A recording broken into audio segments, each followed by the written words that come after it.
कुछ sports term बताइए अपने स्पोर्ट के आप, जो आप चाहते हो कि ये as a common layman हमें पता होने चाहिए, just to educate us. Well, I'll not tell you about checkmate and stalemate. I think they are very common. Checkmate is very common. But हमारे एक zugzwang होता है. Zugzwang is a situation where you are in difficulty because it is your turn to play. Normally chess is a turn by turn game, और जिसकी चाल होगी उसको फायदा होता है.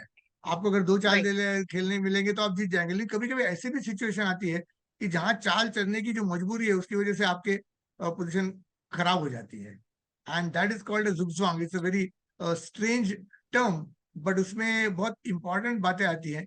फिर बाकी जो सारी कॉमन जो चेस में हम यूज करते हैं, जैसे किंग साइड अटैक. तो किंग साइड अटैक बेसिकली समझने में आसान है, but it is to be aimed at the enemy king again. तो किंग सेफ्टी की जब वहां बात करते हैं, but king side attack is a very common term. And king side attack against castled king and against uncastled king.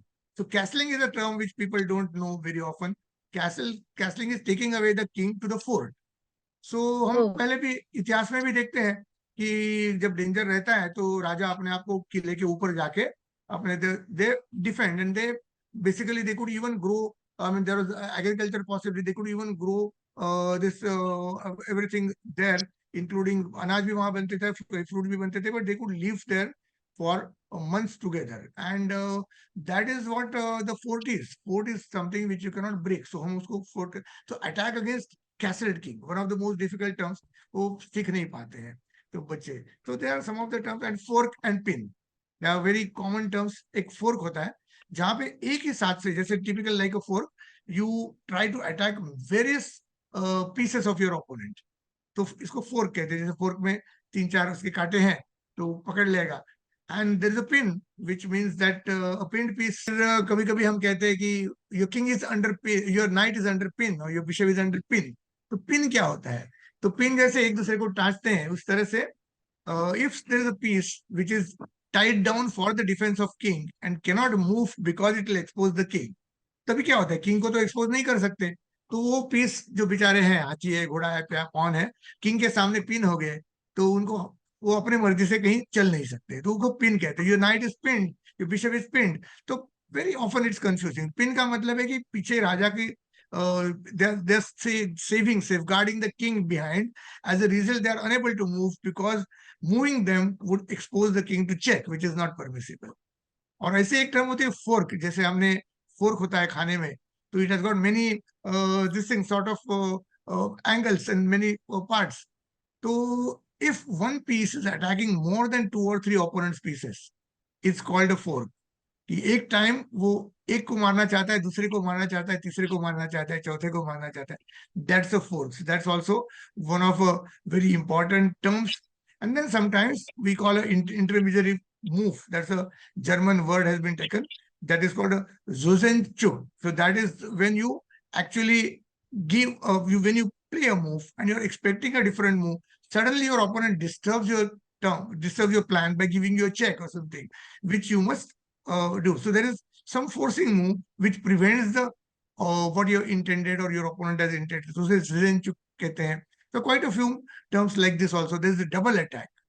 So अगर normally कोई भी पीस आके ओपोनेंट को अटैक करता है, लेकिन डबल अटैक है कि हम एक ही पीस को चलते हैं, लेकिन हमारा एक पीस ओपोनेंट के एक पीस को अटैक करता है और हमारा दूसरा पीस ओपोनेंट के दूसरे पीस को अटैक करता है. By moving a single piece, we are activating two forces against the enemy forces. So double attack, which is a very common term, but in chess, double attack is very difficult to understand and experience. क्योंकि हम अगर bishop चलेंगे, हम अगर घोड़ा चलते हैं या ऊंट चलते हैं, तो हमारा हाथी या वजीर कैसे दूसरे को किसी को मार सकते हैं. So that's a art, and that is basically having a double attack is a very important advantage. तो थोड़े से टर्म्स रहते हैं. तो न्यूज़पेपर में भी पढ़ते हैं तो लोग हमें पूछते हैं, क्लासमेट्स वगैरह, कि डबल अटैक क्या होता है, व्हाट्स जुगजुआंग. तो ये थोड़ा सा एक सिंपल टर्म्स है, चार पांच, जो काफी रीडर के लिए, व्यूअर के लिए काफी आसान कर देगा. I mean this sounds as a syllabus total, you know कितना ज्यादा पढ़ाई करनी पड़ती है. आप इतना ज्यादा लिखते हैं इस स्पोर्ट के बारे में, इतना ज्यादा पढ़ाई करी है आपने स्पोर्ट के बारे में, थोड़ा सा इसकी हिस्ट्री बताइए हमें, कहाँ से स्पोर्ट्स की, ओरिजिन यस. हुआ. Yes. Yes, yes, chess. I think I'm proud to say that this is a game which originated in India, and the records say that it originated at least 1800 years before. लेकिन हमारे यहाँ जो records है वो more or less mythological records. If we don't see, we don't accept mythological records, फिर भी जो historic records है वो हमारे 1800 years ago it started in North India somewhere. It's not known, the place is not known. And तभी Okay. उसको चतुरंग कहा गया था. चतुरंग क्यों? कि वो राजा के जो रहते, it was basically game for princes to enable them to learn the warfare. क्योंकि अगर आपको सक्षम राजा बनना है तो आपको लड़ाई के बारे में भी मालूम होना जरूरी है. तो बिल्कुल. That's why there was raja and senapati which eventually became wazir. And सेनापति का फिर होते हैं हाथी दल, ऊंट दल, पैदल और घोड़ दल. क्योंकि हमारे एक ही देश है जहाँ पे ये सारे दल होते थे. ऊंट के ऊपर बैठने वाले सिपाही होते थे, घोड़े के ऊपर तो हम्म. कॉमन है, ऑल ओवर द वर्ल्ड है. हाथी के ऊपर बैठने वाले सिपाही भी हमारे यहाँ होते थे, which I think very few countries को. तो इसलिए इसको चतुरंग नाम से कहा गया था. जैसे चतुरंग जब ईरान चला गया तो ईरान में थोड़ा सा फास्ट बोलते हैं, हम जितना बोलते हैं उससे थोड़ा तेजी से बोलते हैं. तो ईरान में चतुरंग चतुरंग करके वो शतरंज हो गया. और अच्छा. It travelled west. Shatranj and chaturang are the same basically. Chaturang अगर फास्ट कोई कहेगा और इतना अच्छे से प्रोनाउंसिएशन नहीं होंगे तो उसका शतरंज हो जाता है. तो the name chess of course it was derived because shatranj became very complex and it went to western countries. फिर ईरान में किन लोगों ने उसे शाहमात कहना शुरू कर दिया, चेकमेट के लिए शहमाद. शाहमात. तो फिर ओके. अलग अलग चेंजेस होके then in the western world आज का जो चेस है वो करीबन 600 साल पहले एक्सेप्ट हुआ. उसके पहले गेम्स काफी डिफरेंट थे. हमारे रूल्स अलग थे जहाँ पे राजा को मारा जा सकता था और हमारे यहाँ स्टेलमेट का रूल नहीं था. फिर ईरान में जब चले गए तो उन्होंने राजा को नहीं मार सकते हैं और राजा को अरेस्ट हो गया तो गेम खत्म हो गया. ऐसे उन्होंने वो ऐड कर दिया रूल. फिर उसके बाद जब वेस्टर्न कंट्रीज में गए तो they felt a need of universal rules. तो काफी यूरोपियन कंट्रीज जो है वो अराउंड 600 ईयर्स, 400 ईयर्स, 500 ईयर्स, मतलब उस टाइम में 4-5 सेंचुरीज बैक वो मिलके उन्होंने कुछ आज के जो रूल्स है वो बनाए गए. They are modified rules.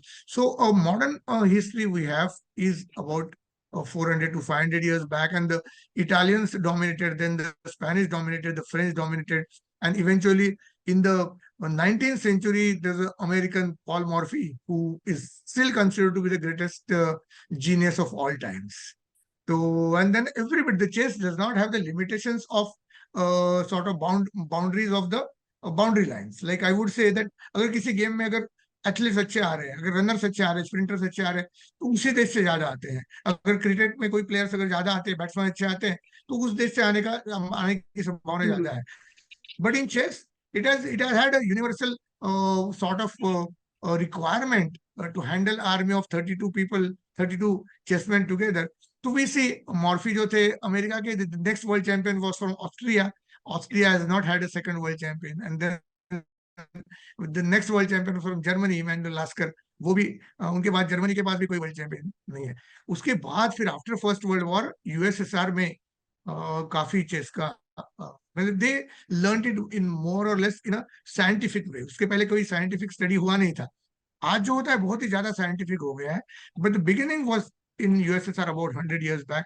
And okay. World champion Alexander Alekhine और वर्ल्ड चैंपियन मिखाइल बोटविनिक जो गैरी कस्पारोव के कोच थे और 5 times खुद वर्ल्ड चैंपियन थे, उन्होंने शुरू किया. तो things have change considerably in last 100 years and now with last 20 or 30 years even more so. In fact, it was Botvinnik's brainchild. He said that computer chess. He said that one day I'll create computers and one day the computers will beat human beings. And although Botvinnik is no longer with us, his words have come true. And there are at least 100 or 200 strong chess playing programs which can even defeat the world champion. But it doesn't take away the beauty of the game in the sense. But थोड़ा सा ज्यादा अभी technical हो गया है and you need to be a scholar rather than an artist. पहले था कि it was 200 years back or 100, even 150 years back, the better artist would win. It's like a painting or something where somebody has got a natural flair would win. अभी वो थोड़ा सा change हो गया. Flair does play important role, but at the same time your health, your study, all those things make a lot of difference. So abhi it's a complete now it's a complete sort of personality course that is required. Like it's not enough for you to know chess. It's enough for you to read your opponent. It's important for you to read your opponent. It's important for you to have good health and create a character. Very important character building is required. क्योंकि हमने देखा कि गुरु द्रोणाचार्य थे, उनके बहुत अच्छे students थे, 100 Kauravas and 5 Pandavas, लेकिन उनमें से वॉरियर्स सिर्फ अर्जुन, भीम और दुर्योधन, दुशासन, ये 4 ही अच्छे वॉरियर बन चुके। बाकी कोई अच्छे वॉरियर नहीं थे, कोई लड़ाई में बड़ा पराक्रम किसी ने नहीं किया था। So that character building chess helps you, and that's why you see lot of chess players in IITs and in engineering and abroad, also in civil services. Almost every IAS or IPS or IRS officer has played chess sometimes. And even among politicians, I must say there are quite a few who played chess. Our own Maharashtra's Chief Minister, Mr. Vilasrao Deshmukh, he was a champion of his college, and Balram Jakharji, as I mentioned, he was a university champion and a very good player. So they attribute their vision in their field to chess. They said, I learned reading, which Vilasarao openly said, that I learned reading human beings by my ability to play chess, and it helped me. So there are the things which are very important, I think, for a management student. Very important, because first you have to manage the 16 pieces on your board. And once you start doing it, you will not find it difficult to manage 200 staff members in your office. So it builds character, and that is a recent trend. In last 50 years or so, we really worked on, maybe 100 years, we worked on the angles where we are actually creating a superior character among the students. That requirement was not there earlier, but abhi aise dekha jata hai. So what I'm generally, I say, whether your child will become a good player or not, we don't know. That time will tell, and his personality will tell. But yes, nobody will consider him to be a sort of बुद्धू type का आदमी है. That doesn't happen with a chess player. कोई ऐसा नहीं कहेगा कि इसको कुछ समझता ही नहीं है. So ये चेस प्लेयर के बारे में नहीं होता. Even at the age of 7 or 8, they're so mature to understand the truth of life or to read other things. Yeah, there have been certain, I have heard about few brutal kings who used to play chess on the big ground, और उसमें जो प्यादा हारता था वो सीधे मरता था. तो ऐसा भी मैंने सुना है पुराने राजाओं में. I mean, while Yes, yes, my yeah. studies, I used to study history a lot. हाँ, मतलब करते ऐसा थे. कहते हैं. वैसे कोई किसी राजा का नाम के साथ नहीं आया है, but it was considered to be a tradition. और उसका क्या होता है, ये गेम जो बनाया गया था, it was the purpose of this game was to train the warfare and other techniques to the prince. Basically prince लोगों को, सबको, राजपूत लोगों को सिखाने के लिए था. So needless to say that perhaps that was also a reason why you had to see that brutality, that राजा ने हुक्म दे दिया है और अभी उस पॉन को जाके उसको मारना है. सो वहां पे जो सोल्जर के लिए जो नियम है ना, वो सीखने में आसानी हो जाती है. तो मुझे लगता है that brutality was required because it was not a very common factor as such. But yeah, this was it was a training process for the prince of the state, or whatever, all the princes, whatever it is. So that was because it was a process. I think that cruelty element has to be sort of forgiven, in the sense that it was a requirement of those times. कि अगर कोई राजपुत्र अगर साधु बन जाता है, okay, they are great, like Gautam Buddha ji राजा बनने से बहुत ही बड़ा हो गए. But it doesn't always happen. It doesn't always happen, and that's why we see monarchies always being turned down by some other intruder or something. तो राजा को स्ट्रांग बनाने के लिए राजपुत्र से ही उसको स्ट्रांग बनना पड़ेगा. एंड उसमें चेस की बहुत एक अहम भूमिका रही है, ऐसा मुझे लगता है. So for that purpose, it was being taught. That's what I see. I mean, I also see that the more or less like stories rather than history book. But इसका positive effect भी है. Only thing is, it should not be taken from the cruelty angle, because it's a training session of a particular राजपुत्र का किसी Prince को सिखा रहे हैं. Thank you so much for educating us so much, because this show's name is दिल की बात खिलाड़ी के साथ. और आज जो खुल के बातचीत हुई है तो उसमें मजा आया है. तो मुझे लगता है Thank you. I also enjoyed it.